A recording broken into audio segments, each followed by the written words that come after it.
On va évidemment parler de l'acte 17 des Gilets jaunes ce week-end. La mobilisation démarre aujourd'hui avec moi autour de la table. Pour en parler, Jean-Marc, évidemment, vous restez. Vous pouvez intervenir pendant tout le débat. N'hésitez pas. Juste à côté de vous, Ryan Nezar, membre de La République En Marche. Merci beaucoup d'être avec nous. Et Karim Zeribi, ancien député européen, chroniqueur dans Balance ton poste le jeudi soir. Merci. Et puis Jérémy Clément, Gilets jaunes, vous êtes déjà venu sur ce plateau. Merci beaucoup d'être avec nous. Merci à vous. On a de la chance de vous avoir sur ce plateau, puisque la dernière fois qu'on vous a vu sur un plateau télé, c'était sur BFM TV dimanche. Oui. Et vous avez quitté le plateau d'une manière un peu impromptue, puisque vous reprochiez aux journalistes de BFM TV de trop vous couper la parole.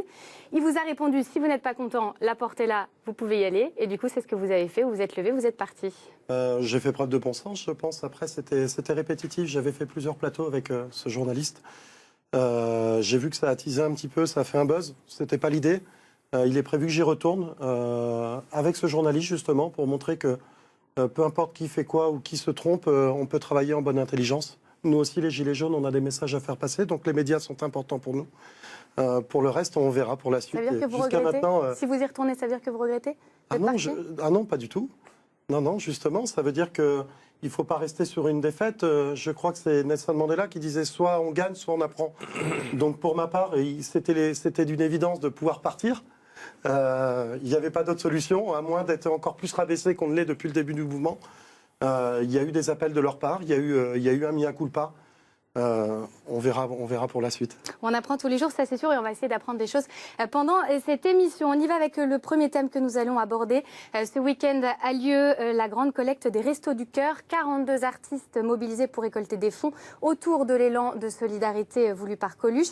Des enfoirés pointés du doigt à plusieurs reprises par certains gilets jaunes qui leur reprochent de ne pas s'engager à leur côté. Emmanuel Moir a réagi. Il était ce matin sur BFM TV. Il a été interrogé sur cette question. On va l'écouter et on en parle juste après.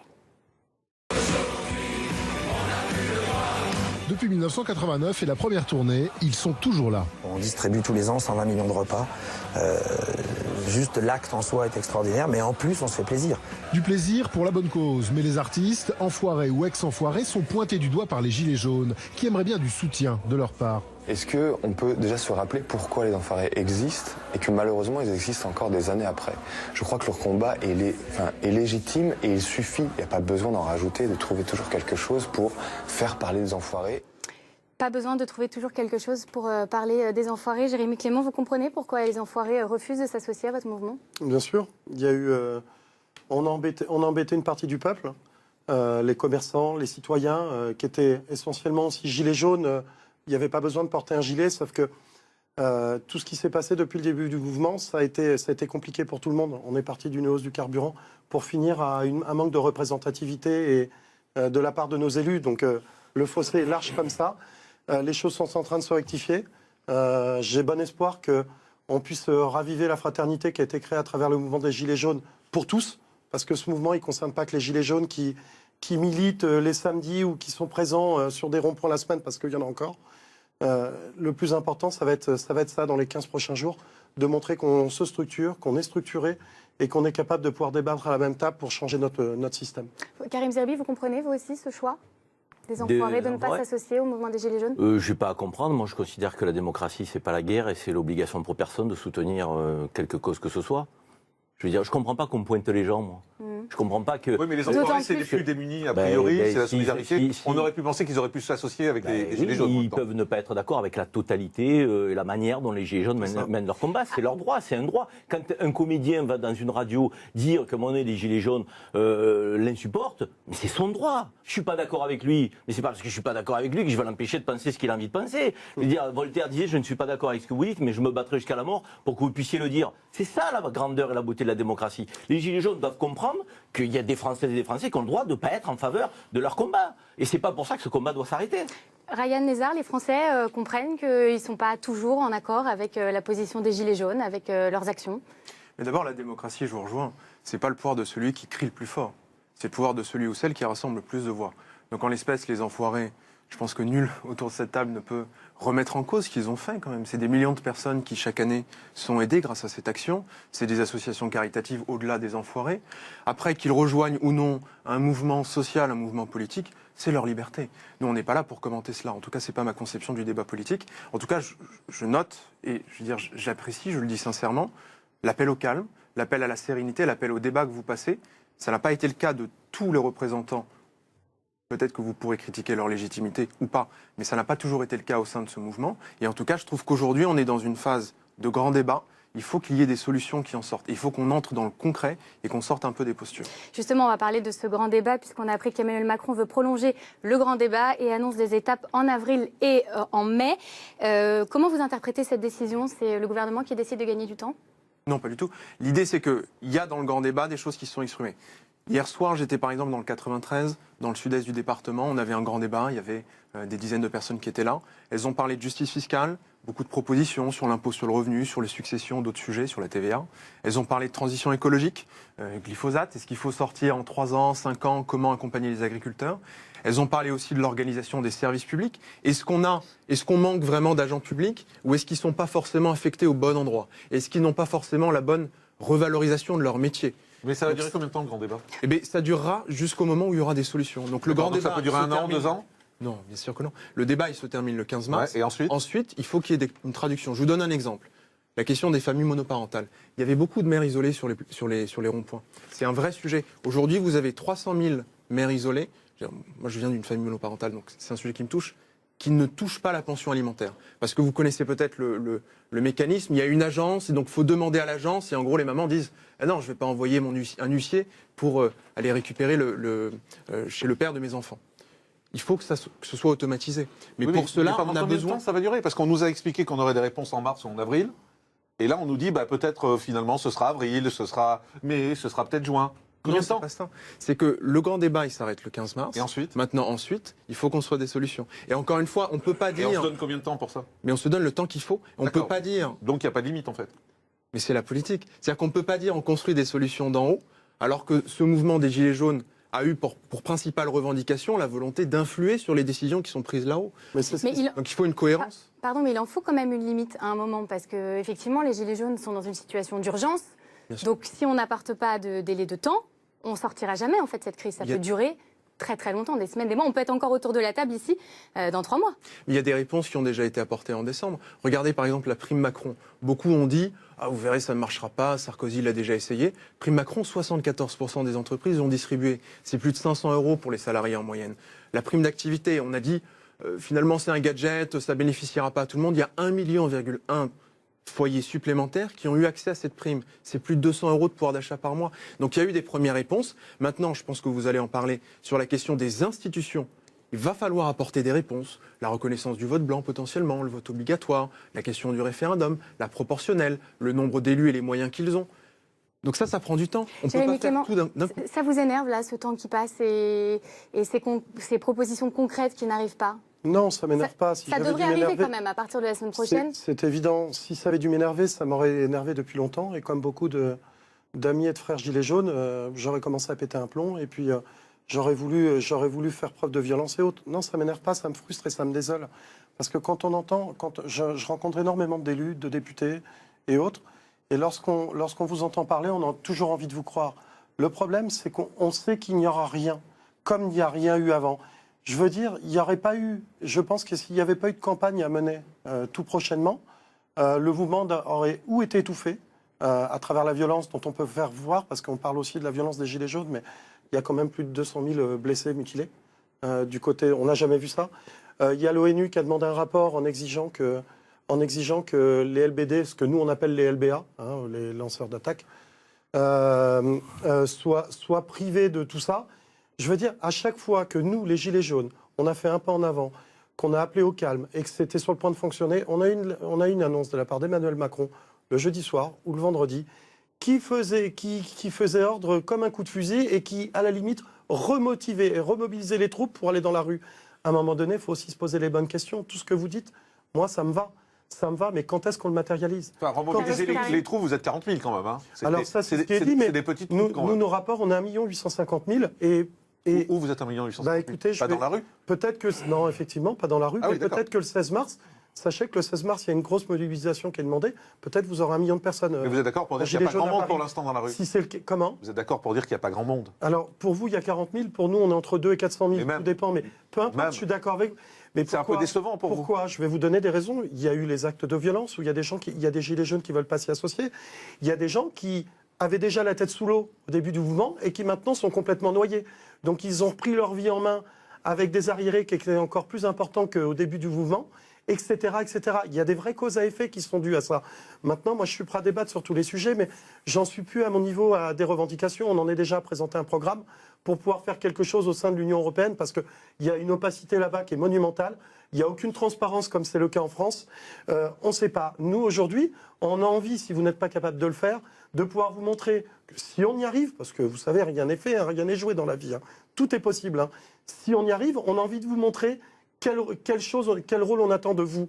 Et je pense que de toute façon, comme on n'a rien à attendre de vous aujourd'hui, parce que tout a été mis sur la table en termes de revendications, on peut continuer de tourner en rond. On sait comment on peut régler plus le problème de l'injustice fiscale, le problème de l'injustice sociale, etc., etc. Ça a été suffisamment mis sur la table. Karim Zeribi, on a l'impression qu'il n'y a pas de solution en fait quand on écoute Jérémy Clément. Là, on a l'impression qu'ils sont déjà défaitistes avant même que les solutions soient apportées. Non, mais après, il y a l'avis de Jérémy Clément, effectivement, mais il y a autant d'avis qu'il n'y a de gilets jaunes. On s'en est bien rendu compte depuis le départ, et c'est un peu la difficulté du mouvement d'ailleurs.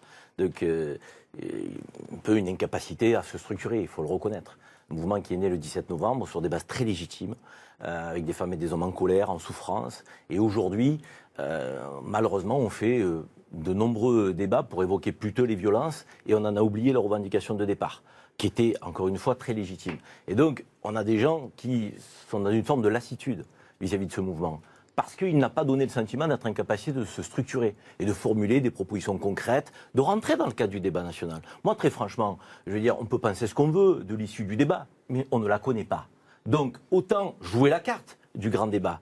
Mais ce que j'ai envie de dire aussi, si j'incite les Gilets jaunes à jouer la carte du grand débat, c'est que le président Macron, qui est très intelligent, ne pourra pas user de stratégie de communication pour gagner du temps au-delà du raisonnable. Il va bien falloir, comme le soulignait Jean-Marc Morandini, qu'il y ait à mon œil une fin du grand débat et qu'il y ait un produit de sortie.